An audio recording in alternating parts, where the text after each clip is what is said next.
Hey you guys, so I'm going to do a garden tour here in just a minute, but right now I just pulled all of these bush beans out. They are going to go into the compost. Woohoo! And I harvested the rest of the bush beans, and I'm debating on if I want to plant something in that green stalk planter or not, because if I plant something there, it's going to be harder to move in June when we redo the space back there and put some raised beds in. So haven't quite figured out if that's what I'm going to do or not. But I did want to show you guys that I pulled those out because pole beans will actually last a really long time because you just keep trellising them and they'll keep producing beans. But bush beans, you usually get like 3 harvests or so, maybe 4 out of them, depending on how big your family is. And so I decided to go ahead and pull them out. Here's what the green stalk looks like now. Yeah, it's empty, but I succession sowed, and so by doing that, by sowing those a few weeks later, I now will have more beans later. There's not any purple beans here. There's only green and gold rush beans, but you know, they all taste the same. I just really enjoy the purple ones, and so do the kids. I wanted to show you guys a couple of these tomato clusters. Look at that.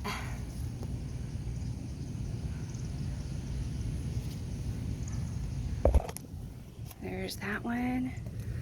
Let's see over here. Oh, it looks like some bird poop got on that one. Hey, you know, before you get your food at the store, it is dirty. It is gross. And they always find the most pristine ones to sell at the store. So that's all. So yesterday, whenever I pulled up all of my bush beans, I ended up pulling up as many of the green beans that were on them as well. And it was after, you know, it had been hot all day. So what happens is sometimes your vegetables will just kind of be limpy.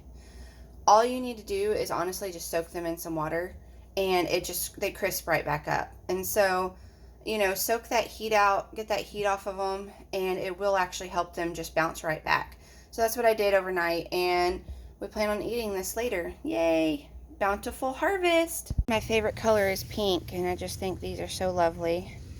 I love these Mandevilla bushes. I'm not even sure if that's how you're supposed to say it, but I do love these. They're so nice. It's my first little bloom on here, but got lots more coming in. Yay! Those are going to be so beautiful when they open up. I just can't wait.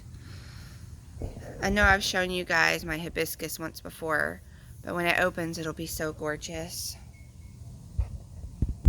I have a couple of zinnias I want to get into the ground, but last time when I was going to put them in, there were tons of ants over here in this area, and I kind of wanted them right here on the corner of this bed where I have all my carrot sproutlings. And so it looks like today that the ants have moved, which I figured that would happen after the rain had stopped, and so I'm glad it did. So we're going to put this little pot of zinnias in here that I started and hope that I don't get any ants up in here. Most of what's in here is compost.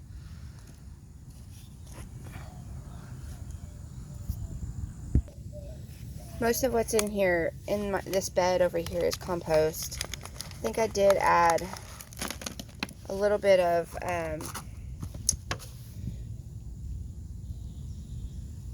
perlite. Was it perlite? Oh, I can't remember what I added to it, but I added something other than compost in here when we were mixing this in and starting this bed. And so now my goal is just I want to make it look pretty over here in this corner, because you know, you want to grow veggies, but you also want to make your garden pretty. Sorry for my arms in the way, you guys. So that's my goal, to not only grow my own food, but to make it enjoyable, to make it, you know, a place that I want to love and go sit and look at, and enjoyable to work in. And I think everybody should shoot for that. And so got my little zinnia in there. There we go. There's one of them. Yay. Can't wait to see it take off. So I couldn't remember what I put in the soil over there by the chicken coop, and so, or where the chicken coop used to be. So it's really good to have this gardener's handbook. You can write down what you did to the soil when you planted things. And so I went and looked in here to see what I did to that soil, because I couldn't remember since we had just started that bed last fall after we had gotten rid of our chickens. And so come to find out, I had done the compost from my compost bin. Well, hello, Lovey. You guys, this is Lovey. Say hi. That's our German Shepherd. She's a sweetheart. Anyway, so all I did was put Fox Farm soil amendment in it. Basically, I want to build up the soil that's already in the ground. I don't want to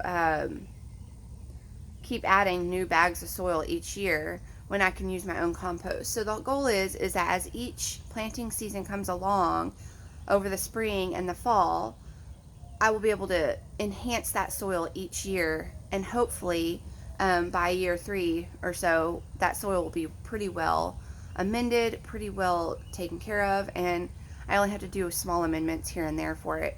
So that's the goal, and that's what's great about actually having an in-ground bed, being able to do that instead of pots and things. And so, yeah. Hello, little jalapeno. How are you doing?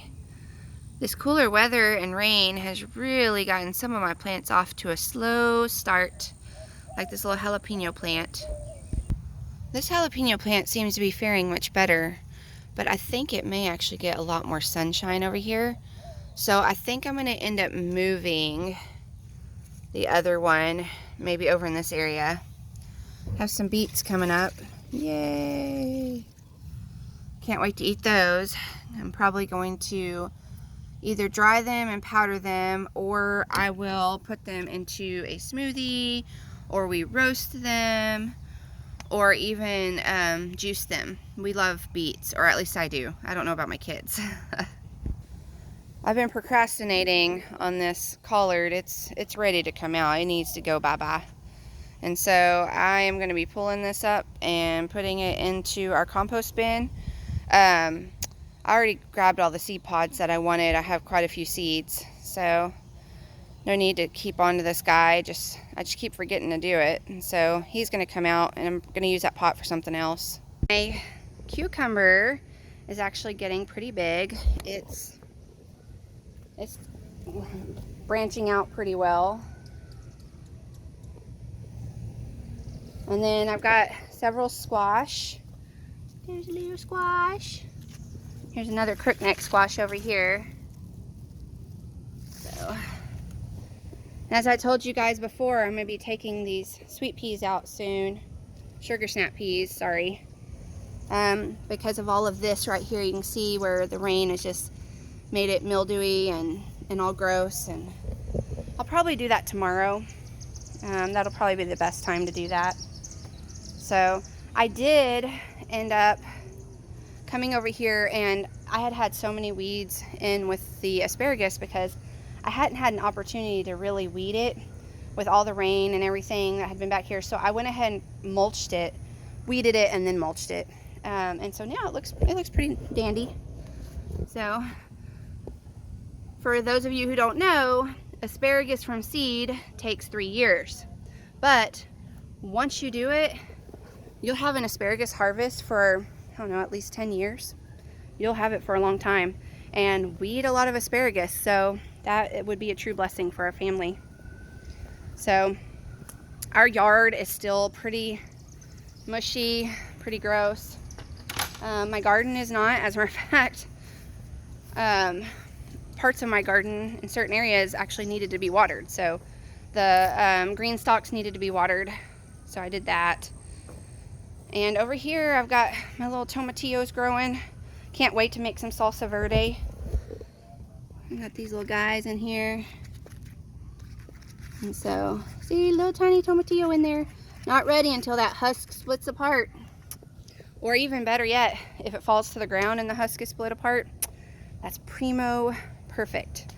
So I am gonna have to get some diatomaceous earth in here. I did notice that the ants are loving my strawberries, so I want to get that under control before they start taking over.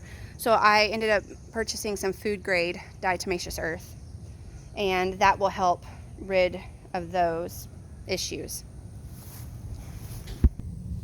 I have an eggplant growing right here and a little tiny spider web. I don't know if y'all can see that or not, but my eggplant's looking good. I have a couple more in there, an eggplant, and it looks like them carrot stalks are getting kind of hefty. Those are the carrot stalks that were in there from the fall, so those were not the ones that I planted this spring. The ones I planted this spring are actually over on this other side, and they're doing pretty good. I mean, we have some good sprouting, but I have a feeling I'm going to have to take out the ones I planted last fall. So, and as you can see, my garlic's starting to die back more over here, so hopefully it'll be ready in a little while. And I got rutabagas up here. I don't know if anyone else eats rutabagas like mashed potatoes, but they are delicious. So I've only had them a couple of times like that, but it's worth it. And so I was like, well, I'm just gonna go ahead and grow them and make them myself. And so that's kind of the plan. But over here, let me see what we got going on. Let's see, my spinach is getting really, really leafy and really, really big. So there's a couple of small baby ones over here. And then I've got these little squash plants in here. I really just transplanted them because, you know, if you don't put them in the ground, they're not gonna grow, right? So I wanted to be able to at least try to have something from them. But I did leave them in the pots for a very long time, so I'm not sure if they're gonna bounce back from that or not, but hopefully they will. And thank you for spending time